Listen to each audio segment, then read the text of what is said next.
Hi guys, how's it going? Learning English or learning any language takes a long time. So today I'm going to give you 5 tips to help you speed up this process.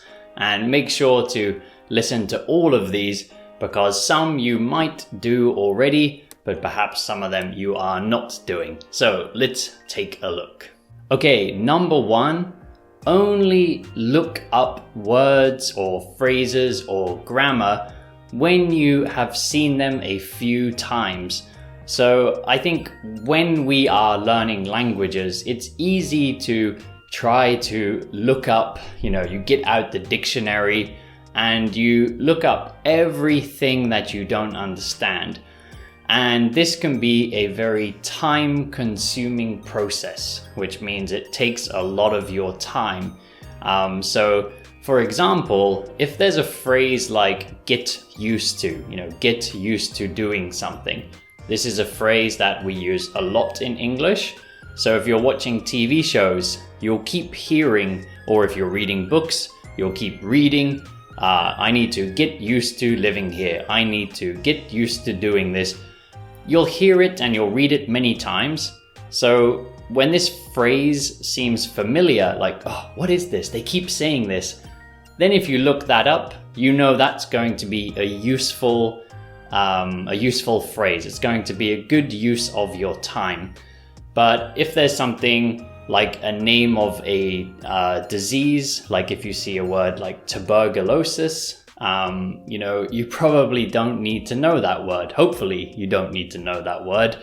I always think with things like diseases or exotic animals or these words that don't come up that often, if you really do need to know that word, then you can look that word up when you need to use that word. But if you're searching every word that you don't know, for example, if you're reading a book, you're going to keep putting the book down. You're going to keep opening up the dictionary on your computer or your phone, or if you're old school, perhaps you're using a paper one. And all that process is going to take a long time, and you're only going to read 1 page of your book, where it's probably more valuable for you to read 10 pages of your book and just start to pick up things that are used more commonly. So I think this is definitely important information for like beginners and intermediate. Maybe once you get to an advanced level, you can start looking everything up. But if you're doing this all the time, it's time consuming, it's very boring, and you'll probably just want to quit studying altogether. So only look up things that you hear a few times. Tip number 2, look for patterns. I have a lot of students who have trouble knowing when a word is a noun, adjective, verb, adverb, or something else.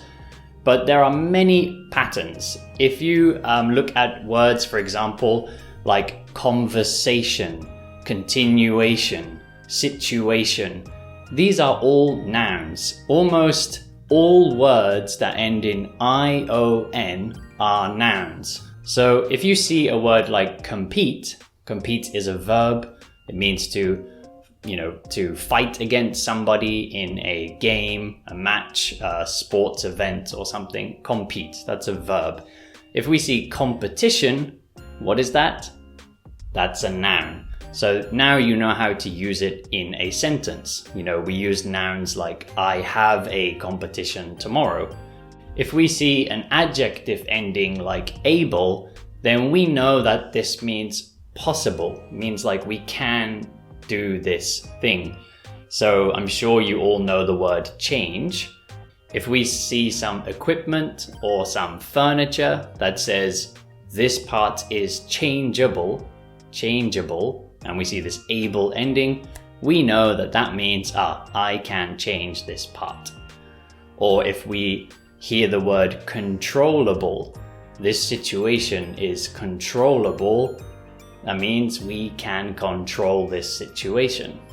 If we see an ending like less, like in the word careless, this means no this thing. So careless means no care. It means somebody who isn't being careful. And if we see something like harmless, harm means like damage or hurt. So if you see, for example, a bottle and it says this liquid is harmless, that means that it's safe. That means it can't hurt you.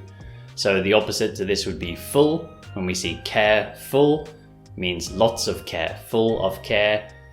I'm sure you all know the word careful.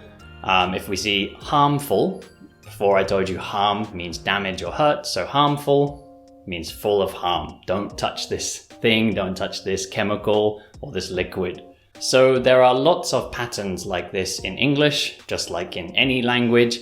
In English, they're called affixes. An affix means the part at the beginning or the end of the word. So the beginning of the word is a prefix and the end of the word is a suffix.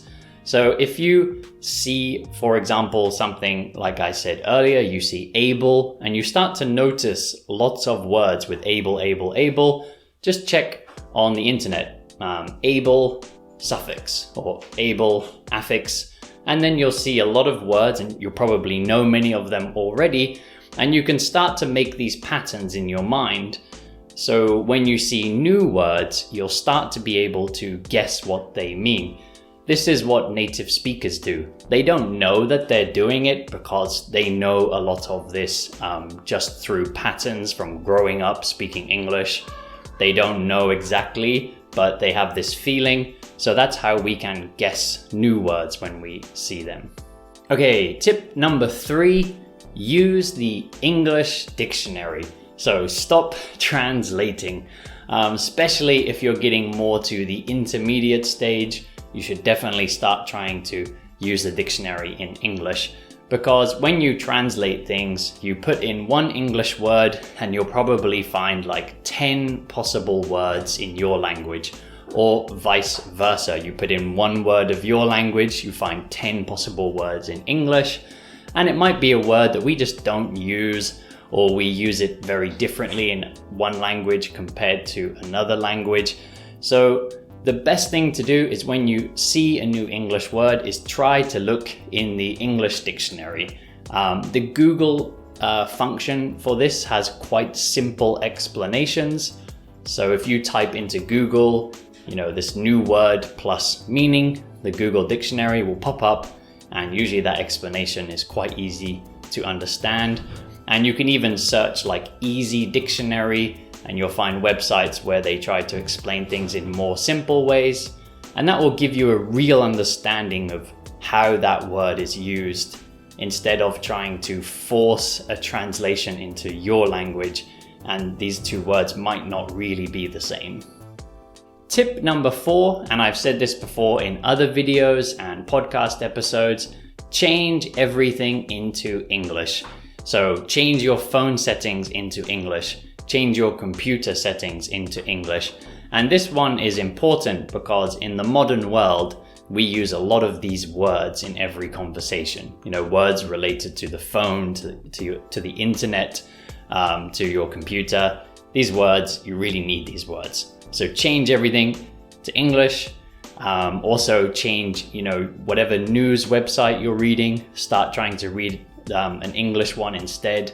Movies, TV shows, podcasts, music, change everything to English. This is how native speakers become native speakers, is by living their whole life in that language. So if you want to get anywhere close to native level, you need to live like a native speaker. Tip number 5, and this is something I've said before in the past, use every spare minute.